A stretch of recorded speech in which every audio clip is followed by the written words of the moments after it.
There's never a dull moment when it comes to Minnesota sports. Whether it's positive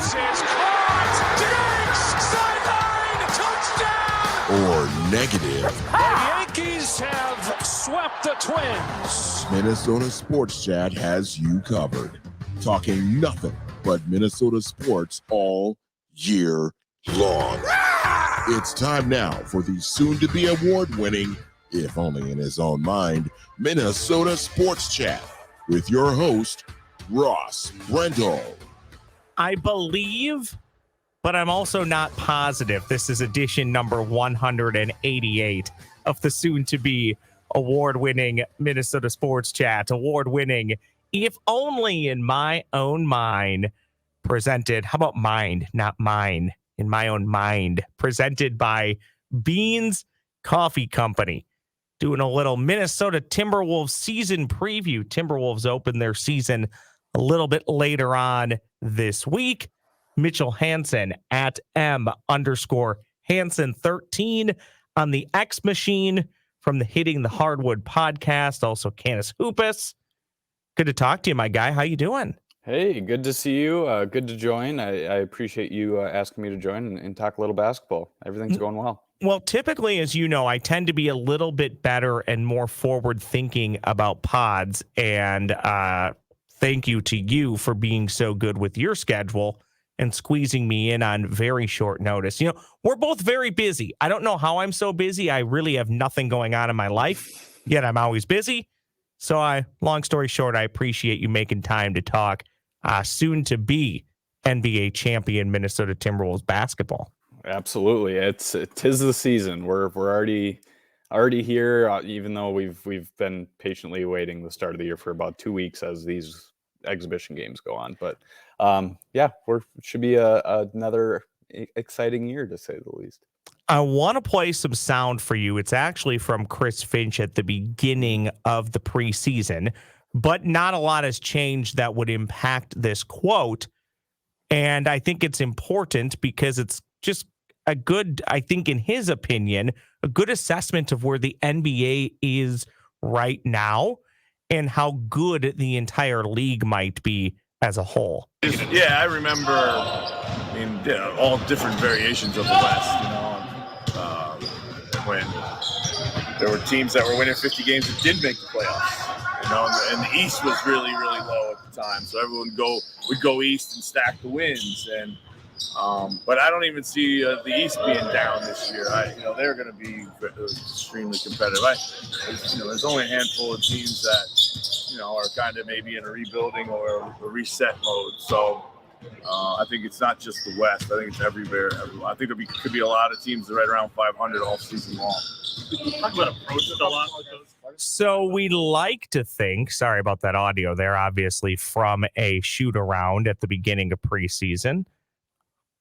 We'd like to think right now the East is stacked. The East is stacked.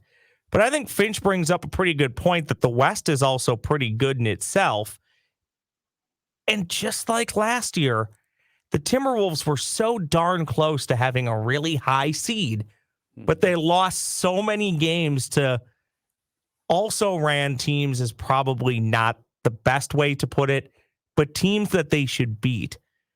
If this Minnesota Timberwolves team is going to take the next step in the 2023-2024 season, they got to start beating those teams because this roster should be good enough to beat the teams that you should beat, and then at some level beat the comparative and quote-unquote teams that are better than you. If the Minnesota Timberwolves do that, Mitchell, in the long run, the long view of this season, I believe this is a team, and this is me, Mr. Negativity, saying this, that can win a first-round playoff series, and depending on matchups, can maybe even win a second-round playoff series. I don't know what it looks like as a team coming together, but there aren't many teams in the league that physically have more talent on their roster than the Minnesota Timberwolves, in my opinion. Mm-hmm. Yeah, and to your point too, they they do need to stay healthy first and foremost. That's a given for any team, but especially this team. I view it like we viewed them a few years ago with D'Angelo Russell and Karl-Anthony Towns before Rudy Gobert was even here, and we want to see what we actually have, and we haven't really had a chance to do that with this team yet, with Cat and Rudy specifically playing together, just because specifically Cat hasn't really been all that healthy for the most part.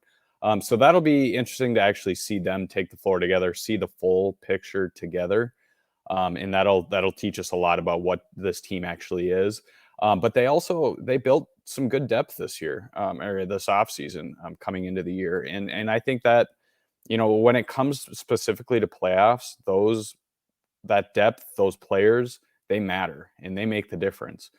So I do like this team. I do think, the West is going to be tough. I mean, like you said, and like Chris Finch said, not only the East, but the West is tough, but it's, all it takes is getting a chance in the playoffs. And I do think that this team could make some noise if depending on where they land, I guess, in the playoff, in playoff seeding and the Western Conference standings.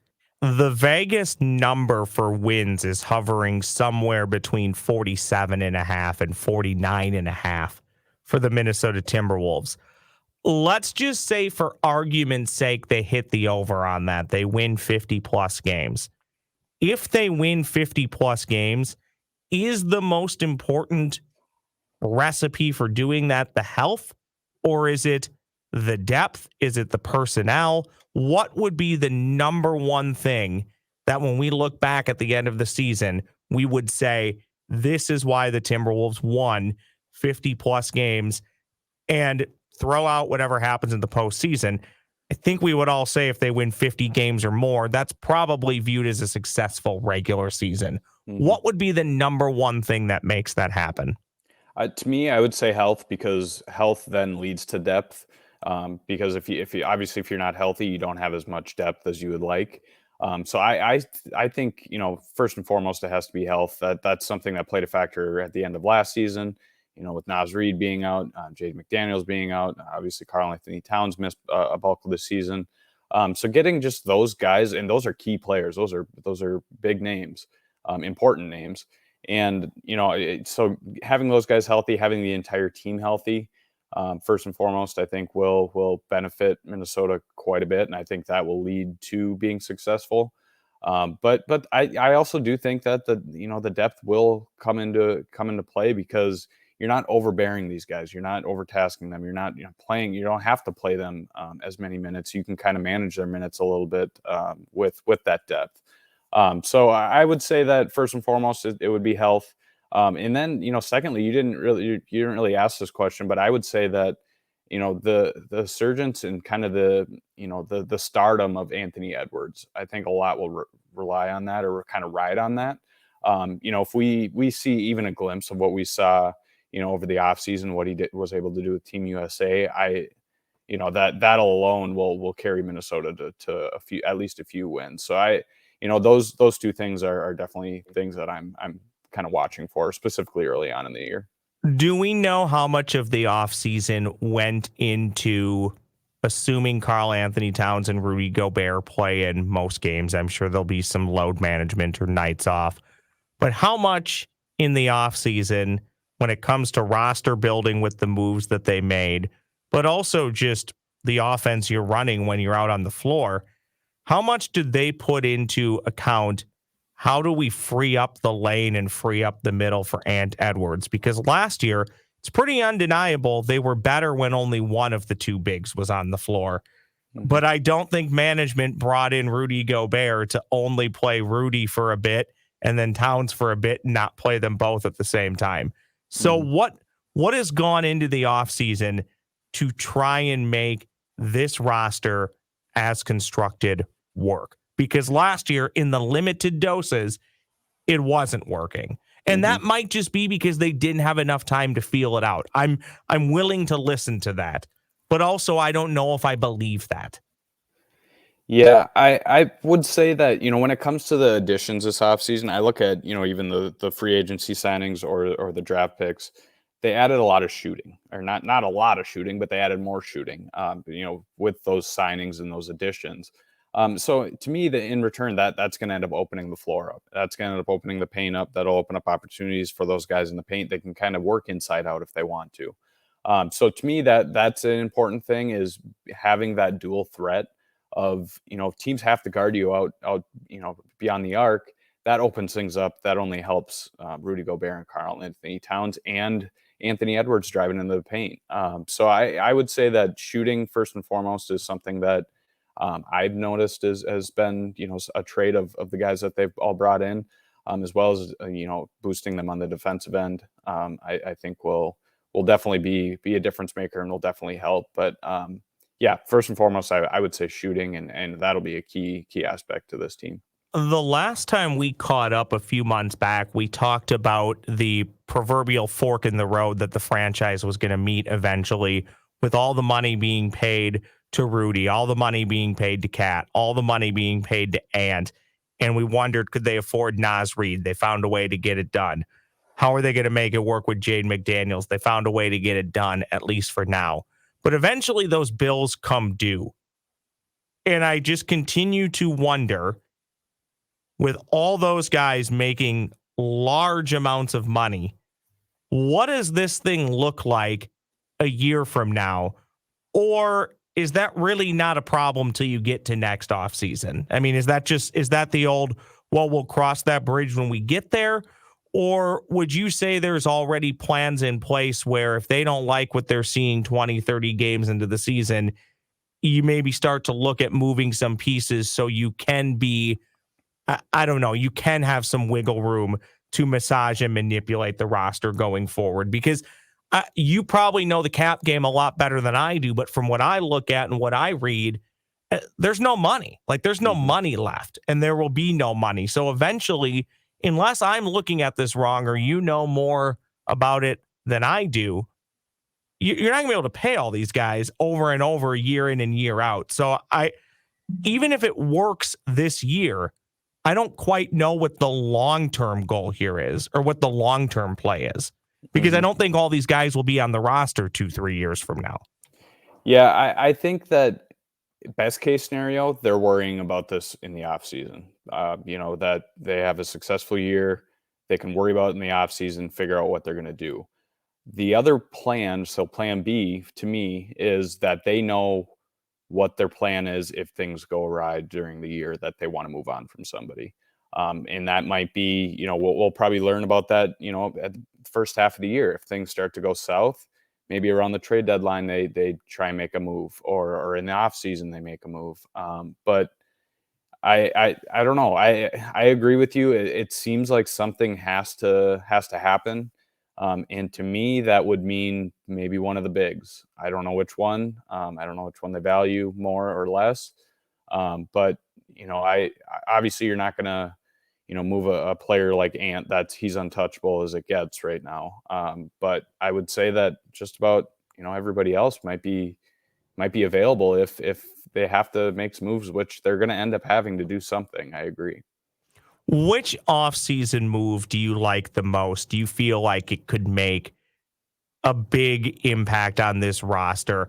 It seems like the consensus is that a lot of people like the Shake Milton move. Mm-hmm. Is that something you would back up, or do you like something else that they did? I do like the Shake Milton move. I really like the, his ability to boost them, shooting the ball. Like I said, he's just a playmaking kind of wing / guard. But he's somebody that can you can slot in multiple spots. He can, like I said, he has that playmaking ability. I'm really intrigued to see Leonard Miller, how he's able to come into this lineup and produce. But that's something that, he's maybe a little bit more of a raw, kind of athletic, skilled guy, like I said, who can,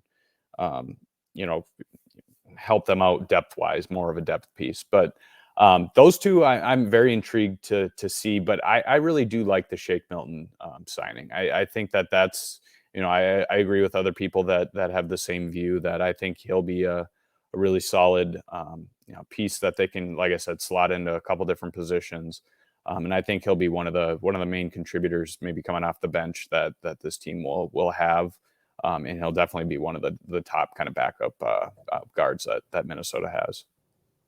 Playoff series, all, I guess, franchise history. That's what I'm trying to get at. Really struggling with my words today. Maybe I'm just so in awe of having the Mitchell Hansen on the podcast. I'm making you nervous. The Wolves are 2-11 all time in playoff series, 2 up, 11 down.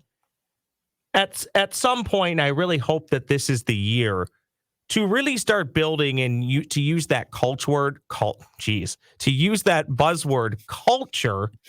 You kind of have to win a playoff series at some point, don't you? And this, logically, if it's not now, it feels like what we talked about just 5-10 minutes ago will happen, where there's going to have to be major changes, especially when you have all this money invested. I jokingly said, but also kind of seriously said last year, about halfway through the season, I think the Wolves could make a run towards an NBA title next year. When I said that was last year about this year. But they didn't have the progression last year that I was hoping to see.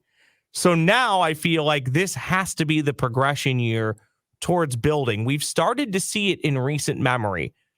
I used to say every year that the NBA is a borderline Ponzi scheme where teams like Minnesota have no real chance at ever winning. It's just set up that way. Even I will admit that's changed in the last handful of years. If you do things right, you can win it. You can win it all. So can it be done? Can this core group of players, wow, I might just quit today. Can this core group of players do it? Can they? I do think they can. I'm not just saying that. I'm not riding the Homer bandwagon, but I do think they can. And part of that is the mix of experience that they have on the roster when it comes to playoffs. You have the likes of Rudy Gobert, you have the likes of Mike Conley. Having that presence helps in the playoffs. Having somebody who's been there, having a player or two who have been there, that matters.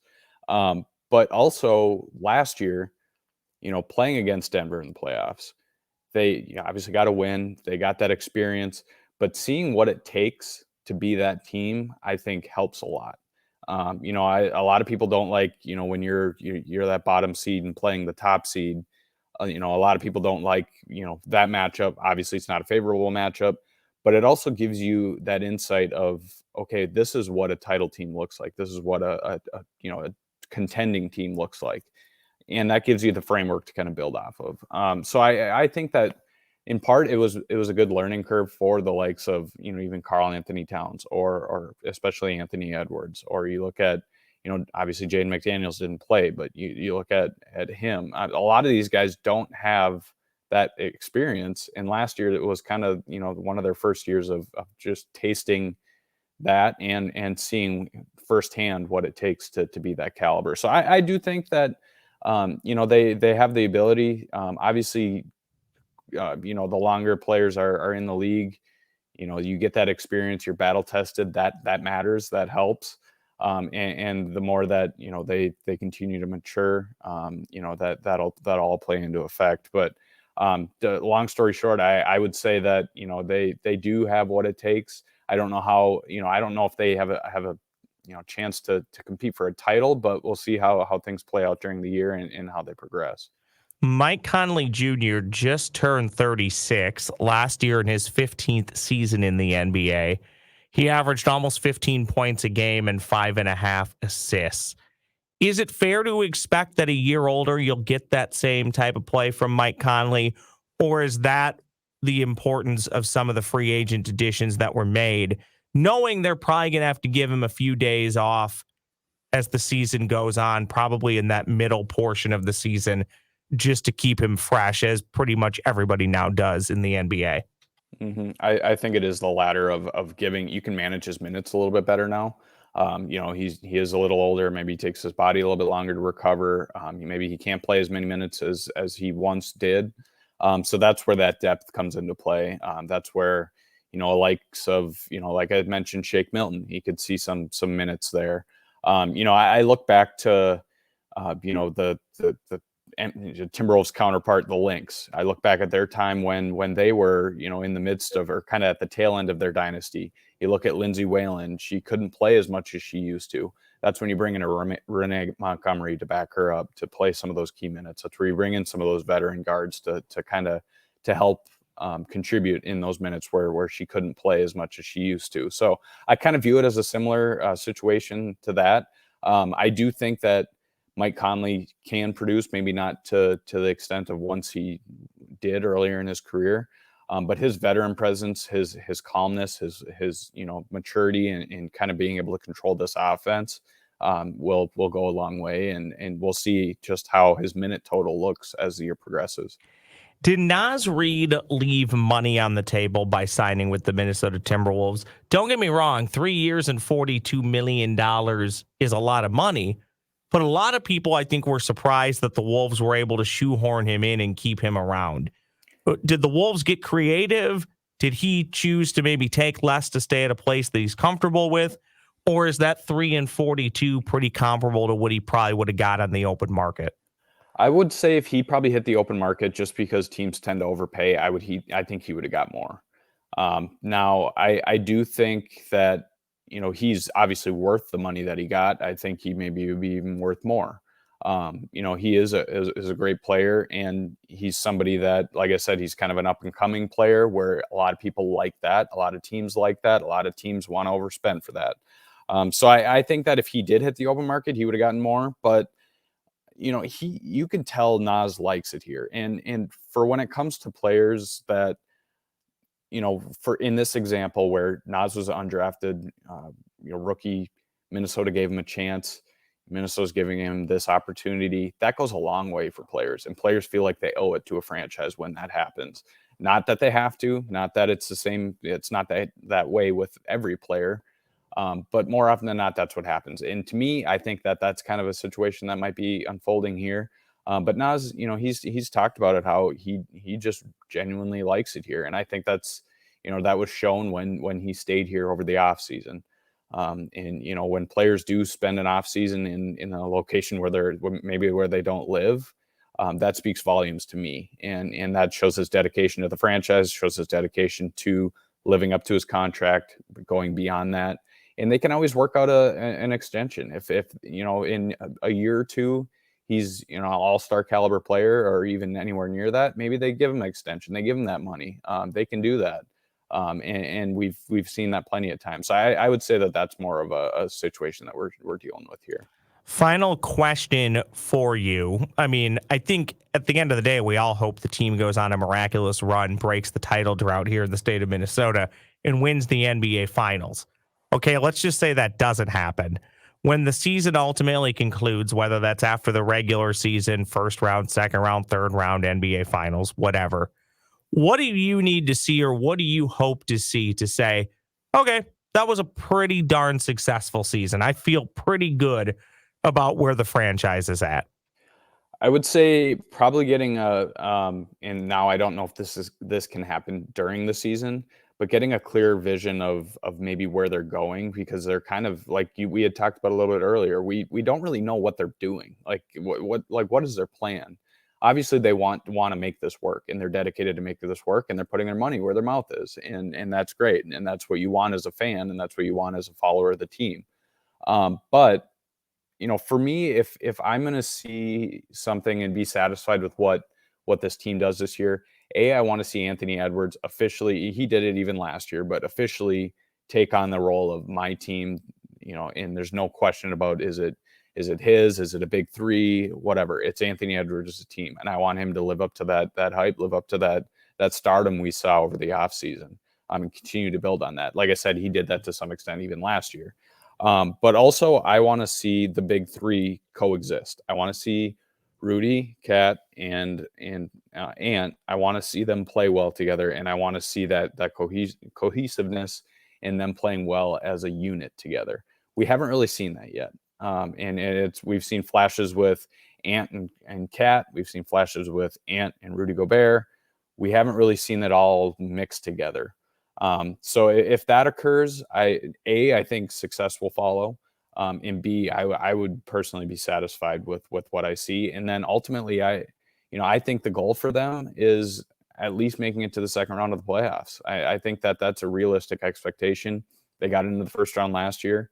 Now you got to win a series. You got to make it into the second round, and then let's see what happens. So to me, that's what I'm hoping for, and what I hope I see this year. Matchups always play a huge role. The Wolves could be a 2 seed and maybe end up taking on a 7 seed that was dinged up all year, but made it to the playoffs and maybe could have been a 1, 2, or 3 seed if they weren't injured. But realistically, the best way to win a playoff series is to beat the teams that you should beat and get the highest seed possible. So I certainly hope that happens for the Minnesota Timberwolves this year, because I would agree with your assessment. Anything short of winning a playoff series this year is largely disappointing. And I've talked about this before with you, Mitchell. In the NHL and the NBA, almost everybody makes the playoffs. And now in the NBA, when you have the play-in, it doesn't really do much for me to make the playoffs. You got to do something when you get there. So to at least get to the Final Four of your conference, that's a good step. And for a franchise that historically, I went through those numbers, basically wins next to nothing, even winning a playoff series for a fan base that so desperately deserves it would be pretty cool and pretty fun to see. Final parting shot for you on the way out the door. And please know, this is not really me stirring the pot, even though I kind of am. I have nothing to stand on because my favorite college hockey team played the back half of the national championship game not to lose it. And Mitchell, when you play a game not to lose it, what generally happens? You lose it. And that's exactly what happened. However, what is going on with the St. Cloud State Huskies to start this season? Just 2-4, losing to St. Thomas, which, by the way, I think St. Thomas, we've talked about this, is going to be a problem for everybody in this state going forward. I think they'll be national championship good within a handful of years. Alaska Fairbanks? You lost to Alaska Fairbanks?